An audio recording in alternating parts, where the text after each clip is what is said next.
राजा भोज जब 11वीं बार सिंहासन की ओर बढ़े तब प्रकट हुई 11वीं पुतली, जिसका नाम था प्रतिज्ञावती। उसके स्वर में तेज और आंखों में एक विशेष चमक थी। उसने राजा भोज से पूछा, हे भोज, क्या तुमने कभी ऐसा वचन निभाया है जो तुम्हारे प्राणों पर बन आया हो? क्या तुमने अपने वचन को इतना पवित्र माना है कि उसके लिए अपना सर्वस्व न्यौछावर कर दिया हो? कहो। राजा भोज विचार में पड़ गए। पुतली बोली, तो सुनो वह कथा जब विक्रमादित्य ने अपने वचन के लिए ऐसी भयंकर स्थिति का सामना किया जहां उन्हें राजपाट, मान सम्मान और यहाँ तक कि मृत्यु तक का भय था, फिर भी उन्होंने वचन नहीं तोड़ा। एक बार उज्जैनी के महल में एक ब्राह्मण अपनी पत्नी और पुत्र को लेकर आया। उसने कहा, महाराज, मेरे पुत्र को किसी भयंकर तांत्रिक ने श्राप दिया है कि वह 25वें वर्ष में मारा जाएगा। कृपया मेरी रक्षा कीजिए। राजा ने पूछा, श्राप को कैसे टाला जा सकता है? ब्राह्मण बोला, यदि कोई श्रेष्ठ पुरुष उसकी जगह मृत्यु को स्वीकार करे तो वह बच सकता है। राजा विक्रमादित्य ने बिना एक क्षण रुके उत्तर दिया,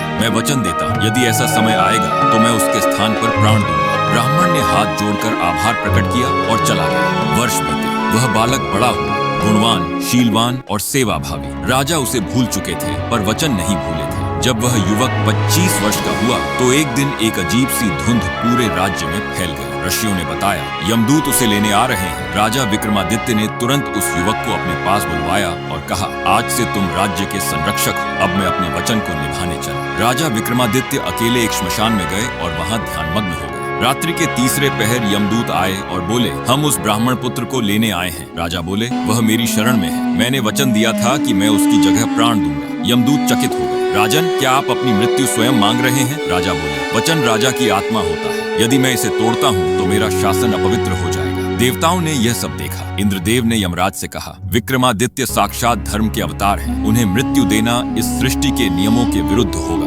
यमराज स्वयं प्रकट हुए और बोले, हे राजन, हम आपके वचन पालन से अत्यंत प्रभावित हैं। यह संसार तब तक न्यायपूर्ण रहेगा जब तक आपके जैसे राजा हैं। उन्होंने कहा, अब आप अमृत के भागी हैं, आपको कोई मृत्यु नहीं ले सकती। राजा विक्रमादित्य जब उज्जैनी लौटे तो नगरवासी उन्हें देखकर चमत्कृत रह गए। सबने उनका स्वागत पुष्प वर्षा और जयघोष से किया। राजा ने कहा, राज्य का धर्म तभी जीवित रह सकता है जब राजा वचन के लिए सब कुछ त्यागने को तैयार हो। इतना कहकर पुतली प्रतिज्ञावती राजा भोज की ओर देखती है और पूछती है, हे भोज, क्या तुमने कभी किसी को ऐसा वचन दिया है जिसे निभाने में तुम्हारा सर्वस्व दांव पर लग गया हो? क्या तुम्हारा वचन इतना अमूल्य है? राजा भोज ने धीरे से उत्तर दिया, मैंने कई वचन निभाए हैं, पर ऐसा नहीं कि अपने प्राण संकट में डाले। पुतली बोली, जब तक राजा का वचन उसके प्राणों से अधिक मूल्यवान न हो तब तक वह इस सिंहासन का अधिकारी नहीं हो सकता। इतना कह वह पुतली अदृश्य हो गई।